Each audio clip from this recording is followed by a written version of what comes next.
ওই হালকের বাচ্চা, এই যে এখনই আমার জন্য বড় একটা কাঁঠাল নিয়ে আয়। এখনই যাচ্ছি দাদি।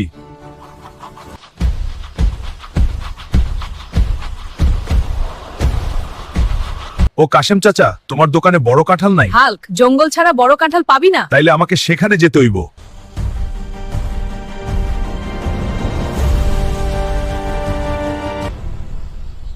এত বিগ সাইজের কাঁঠাল দাদি।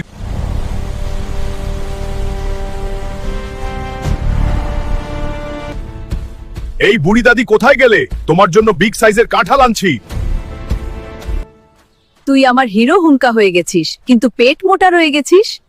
দাদির বাচ্চা, তুই আমার হিরো হুনকা হয়ে গেছিস, কিন্তু পেট মোটা রয়ে গেছিস। এত বড় কাঁঠাল কাইটটা আমার হাত ব্যথা হয়ে গেল রে। দাদি এই দেখ দাদি, হাল্ক স্টাইল। এই হাল্ক তো একেবারে গ্রাম কাঁপাইয়া দিল। এই শক্তি থাকলে শহরে যাইয়া কাম কর। শক্তি তোর পাহাড় সমান, কিন্তু পেটটা কলসির মতো। এই দাদি আবার শুরু করছো? দাদির বাচ্চা, বেশি বললে হাল্ক রাগ করবে কিন্তু। হাল্ক, জঙ্গলের দিক থেকে আবার বিপদ আসতেছে। যতক্ষণ আমি আছি এই গ্রামে কেউ ভয় পাইব না। তুই শুধু আমার নাতি না রে, তুই এই গ্রামের হাল্ক থাকলে অন্যায় টিকবে না।